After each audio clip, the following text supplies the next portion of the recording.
जया एकादशी व्रत कथा। धर्मराज युधिष्ठिर बोले, हे भगवान, आपने माघ कृष्ण पक्ष की षटतिला एकादशी का अत्यंत सुंदर वर्णन किया। आप स्वदेश, अंज, उदिज और जरायुज चारों प्रकार के जीवों के उत्पन्न, पालन तथा नाश करने वाले हैं। अब आप कृपा करके माघ शुक्ल एकादशी का वर्णन कीजिए। इसका क्या नाम है, इसके व्रत की क्या विधि है और इसमें कौन से देवता का पूजन किया जाता है। श्री कृष्ण कहने लगे कि हे राजन, इस एकादशी का नाम जया एकादशी है।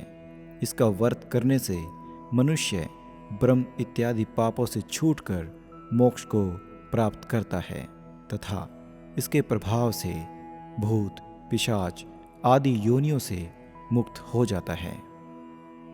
इस व्रत को विधि पूर्वक करना चाहिए।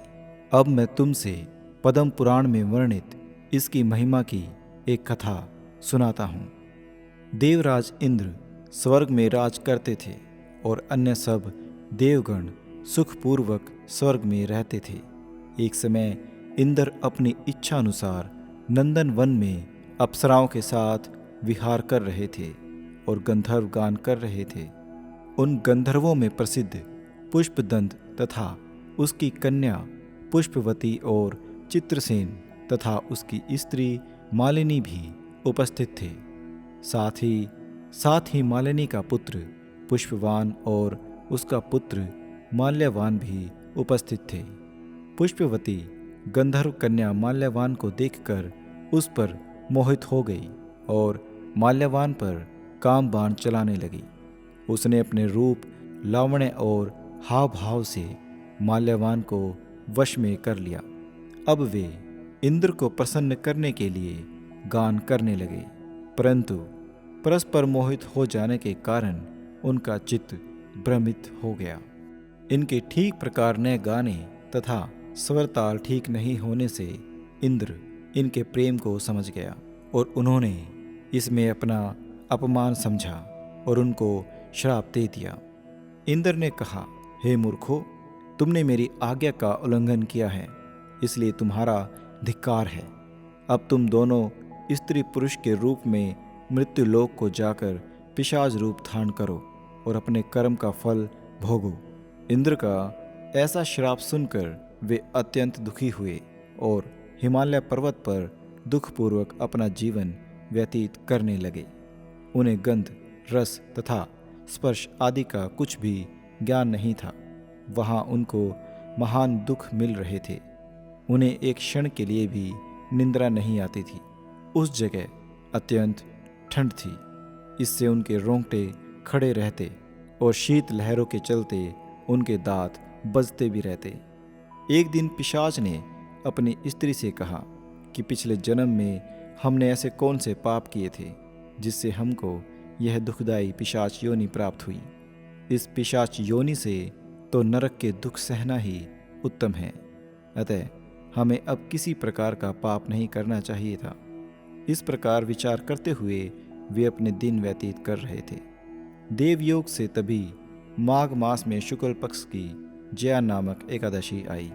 उस दिन उन्होंने कुछ भी भोजन नहीं किया था और न ही कोई पाप कर्म किया, केवल फल फूल खाकर ही दिन व्यतीत किया और सायंकाल के समय महान दुख से पीपल के वृक्ष के नीचे बैठ गए।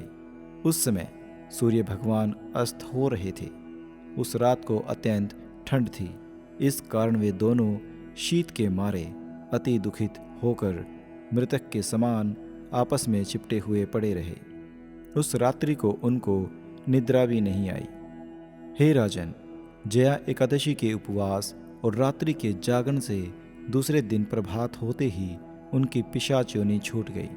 अत्यंत सुंदर गंधर्व और अप्सरा की देह धारण कर सुंदर वस्त्र और भूषणों से अलंकृत होकर उन्होंने स्वर्गलोक को प्रस्थान किया। उस समय आकाश में देवता उनकी स्तुति करते हुए पुष्प वर्षा करने लगे। स्वर्गलोक में जाकर इन दोनों ने देवराज इंद्र को प्रणाम किया।